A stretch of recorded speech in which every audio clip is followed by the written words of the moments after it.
guys? Tito, Round Trippers, top of the morning to you. Episode 4 of Espresso and Drag Buns with Tito. Today we sit 2.5 games ahead of the Royals. I think about 5 ahead of the Twins. They hit a bit of a skid. I did forget to look. But first place, we briefly, by virtue of tiebreaker, gave away first place to the Royals after they won the third game of that 4-game series. And then come from behind victory to stop us from getting swept. And we built the lead back up to 2.5 games where we sit. After 2 more Pirates games to finish this long homestand, we go on the road for a long ways, 9 games. And in Kansas City, see the Royals for 3 more, the Dodgers for 3, then the White Sox for 3. The Royals are tough. We dodged the sweep, but boy, I'd like to pad that lead a little more. The Royals are scoring 5.5 runs per game since the All-Star break. I think for the year period, they have the second best starting pitching ERA in the American League. Absolutely, Seth Lugo and Michael Wacha, by their career standards, 2 members of their starting rotation, are having huge career years. I don't know if they're going to keep it up, or hopefully they slip up a bit. But anyway, so we're 2.5 games ahead of them. We wrap up our season series with them, which they have already clinched. We've had a tough time with them head-to-head this year, so I need to keep this lead up. And so that's going to be a huge 3 games there in Kansas City. That'll wrap up our season series with them. 3 more in Kansas City, 4 more in the middle of the month hosting the Twins are our 7 remaining key divisional games. Scary moment with Josh Naylor yesterday. They say it's not structural, ergo more bruised than sprained, which would be good news on the timeline side of things. He's a gamer. He says he wants to be in the lineup today. Hopefully, even if they precautionarily rest him, he won't be out that long. Also on the injury front, Alex Cobb is pitching Sunday. So our big deadline pitching acquisition will be back pitching Sunday.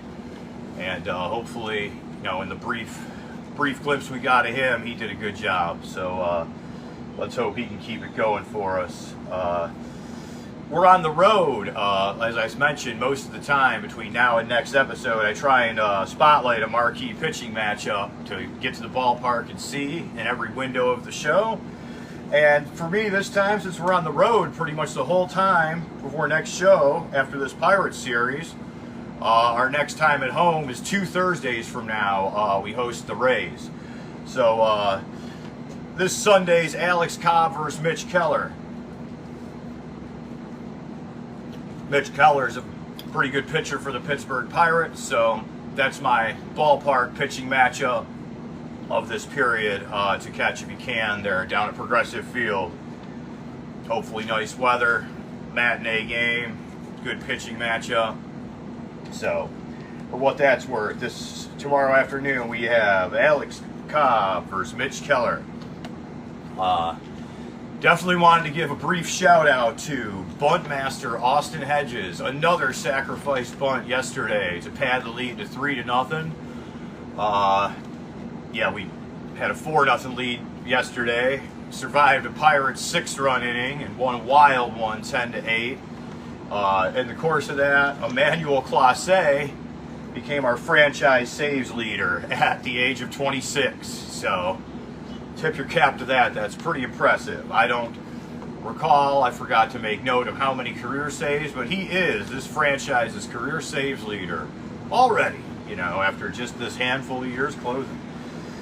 So anyway, I digress. Buntmaster Hedges, it seems like the past 2 weeks or so, every time I'm taping a show, recalling these past games, Hedges has had a pretty effective sacrifice bunt, or even one that just danced right on the line and landed for a hit, so good for him. Jot down a Matt Boyd breakdown. He's been another pleasant acquisition. We got him before the deadline, but in-season acquisition, rehabbing for Tommy John. He's given us 6 5.1 and 5.1 innings in his 3 starts, allowing 1, 3, and 1 runs. So he's been pretty sturdy and consistent for us. There was that 4-walk game against the Yankees, but you know, you give up a few dingers, you start nibbling too much, that'll happen. So Boyd's been really good for us. I've been really impressed with Matt Boyd and Alex Cobb. Both acquisitions have been fantastic for us so far, fortifying our rotation. Like I said earlier in the show, the Royals, currently our primary competition for this division title we're trying to win, second in the league behind just the vaunted Mariners rotation in starting pitching ERA. So even though we have a better bullpen ERA than the Royals by quite a bit and then some again, it would behoove us to close the gap a little bit, you know, and have a starting pitching ERA more like the Royals down the stretch, so we can keep up with them, keep up with padding that lead, I should say, and not letting them keep up with us anymore. I also wanted to mention, I noticed Brian Rocchio on a defensive leaderboard for something like runs saved or a defensive metric at shortstop, so that's pretty impressive. He hasn't had a ton of power. He's hit about 212 this year. Usually that's where his average has been at. I don't know where it is now. I think now it might be down to about 206. So he hasn't had the greatest year at the plate, but you know, for all the hoopla his middle infield mate Andres Jimenez, and rightfully so, gets for being a beast defender, Rocchio has some good defensive stats too. Obviously we'd like to see him start hitting more, but I did want to mention Rocchio showing up at a premium position, shortstop defensively, and some prime defensive metrics. So some shout out to him as well. And let's see, do we have any comments, or these are just viewer notations? Nope, just viewer notations. Okay, so what else did I have? That's it for the notes. And 9-game road trip, still front-loaded schedule, or I'm sorry, home-loaded schedule down the stretch. So even given this 9-game road trip we have coming, we're still about 50-50 in remaining home and road games left, give or take. So after these 2 Pirates home games and we go on the road for 9, it's going to be a very home-loaded schedule. So presumably still have somewhat of a big lead for how late in the season it is, a home-loaded schedule. So let's see what we can do to hold these guys off.